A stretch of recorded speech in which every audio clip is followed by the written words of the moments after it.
Assalamualaikum warahmatullahi wabarakatuh. Alhamdulillahirabbil alamin wa bihi nasta'inu ala umurid dunya waddin. Asyhadu an la ilaha illallah wa asyhadu anna Muhammadar Rasulullah.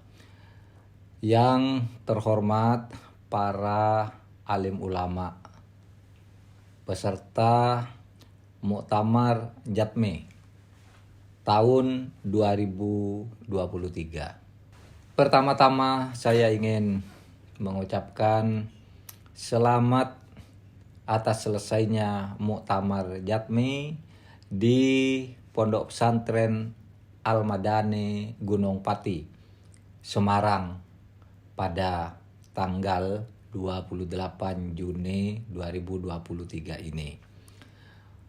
Saya tentu saja selain mengucapkan selamat harus segera menyatakan mohon maaf yang sebesar-besarnya karena saya tidak bisa hadir secara fisik, secara langsung bersama para masyayikh, mursyid, dan para pengamal thariqah serta pengurus Jatme di berbagai tingkatan. Saya sungguh ingin sebenarnya hadir langsung secara fisik, apalagi komunikasi saya sudah dilakukan juga secara langsung dengan para pimpinan di sini, terutama melalui Pak Mukhlas Syarkun, dan saya sudah menjanjikan akan hadir, tetapi saya ternyata tidak bisa hadir sendiri.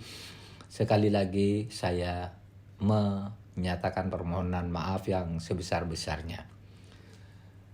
Para masyayikh dan para pengamal thariqah yang berbahagia, sekali lagi saya ulangi, saya mengucapkan selamat atas terpilihnya kepengurusan baru.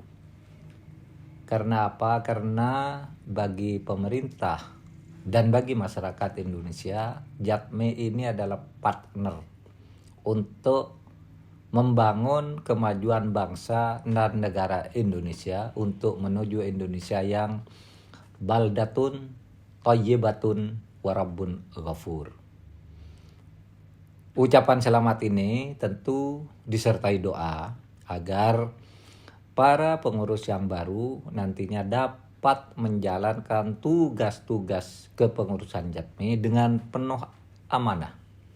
Sejak selesainya Muktamar tahun 2023 ini sampai nanti selesainya tugas pengurus yang terpilih ini pada tahun 2027 yang akan datang.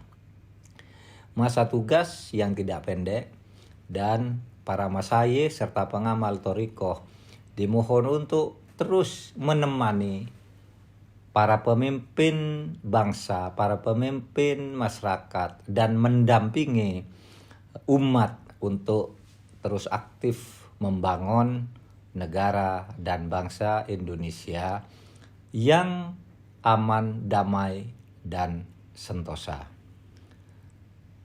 Kami tentu saja dari pemerintah yang saya suarakan melalui sambutan saya ini berharap bahwa Jatme ke depan terus mewarnai dinamika kehidupan berbangsa dan bernegara ke arah yang lebih damai dan harmoni. Saya ulangi, damai dan harmoni. Negara ini berjalan dengan baik, tapi kedamaian dan harmoni, terutama di tahun-tahun politik seperti sekarang ini, sering menghadapi gangguan-gangguan yang harus kita hadapi bersama agar kedamaian dan harmoni itu terus berjalan seperti yang selalu para pengamal thariqah berdoa, Allahumma antas salam wa minkas salam wa ilaika ya'udus salam wa hayyina rabbana bis salam wa adkhilnal jannata darassalam tabarak rabbana wa ta'ala wa nastaghfiruka ya dzal jalal wal ikram. Kita selalu mengatakan, ya Allah, Engkaulah sumber kedamaian, darimulah kedamaian, dan kepadamulah tujuan setiap gerakan kedamaian, dan seterusnya itulah doa kita. Nah, oleh sebab itu mari kita selalu berjuang untuk membangun kedamaian, dan bagi pemerintah Jatme ini merupakan salah satu partner berjuang untuk membangun kedamaian. doa damai dan tujuan konstitusional kita itu sama, yaitu membangun kedamaian bagi masyarakat. Itulah yang disebut doa damai. Saudara sekalian, para masyayikh, para mursyid dan pengamal thariqah, kita semua maklum bahwa baru saja kita berhadapan dengan apa yang kita kenal sebagai pandemi, dan ini tetap menyisakan berbagai persoalan yang memerlukan para pengamal thariqah untuk memberikan bimbingan dan arahan, terutama kepada masyarakat yang masih belum paham akan risiko dan konsekuensi dari pandemi ini untuk masa-masa yang akan datang. Kami meyakini bahwa dengan amalan-amalan thariqah yang selalu masyayikh, mursyid dan para pengamal thariqah lakukan dapat memberikan bimbingan dan arahan kepada masyarakat. Dan kami yakin pula bahwa doa-doa para pengamal thariqah itu akan menjadi motivasi kepada masyarakat agar tetap optimis di dalam menghadapi tantangan.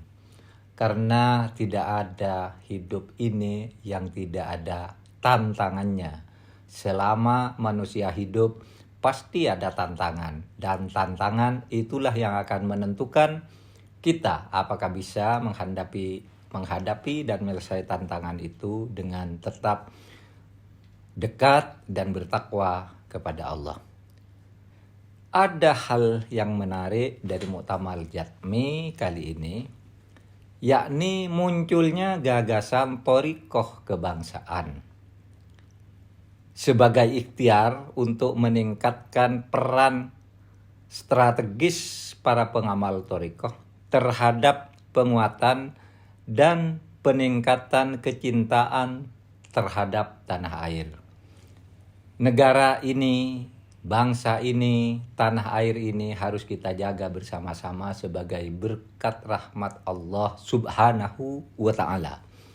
Nah, oleh sebab itu, cara menjaga berkat rahmat ini, kita harus kompak dalam sebuah ikatan kebangsaan. Ikatan kebangsaan itu artinya ikatan dari berbagai ikatan primordial menjadi satu ikatan besar. Ikatan perbedaan agama, perbedaan suku, perbedaan ras, perbedaan tempat, dan semuanya itu adalah ikatan primordial yang diikat dalam satu cita-cita bersama sehingga menjadi cita-cita kebangsaan yang inklusif seperti yang diajarkan oleh Nabiullah Muhammad sallallahu alaihi wasallam ketika memimpin kota atau negara Madinah, di mana di situ semua aliran-aliran yang ada di dalam masyarakat, aliran primordial keagamaan, kesukuan, dan sebagainya diikat dalam satu kebersamaan yang bernama negara Madinah, terlepas dari apapun agamanya, apapun baninya, apapun sukunya, dan sebagainya, diikat dalam satu masyarakat Madinah atau masyarakat Madani, masyarakat yang beradab, masyarakat yang berperadaban. Sehingga munculnya nama negara Madinah itu sebagai konsekuensi dari pilihan masyarakat kebangsaan. Karena dulunya Madinah itu sebenarnya bernama Yasrib, yang ketika dibangun sebagai sebuah negara disebut Madinah, sebagai bentuk pandangan hidup berkebangsaan dan bertanah air.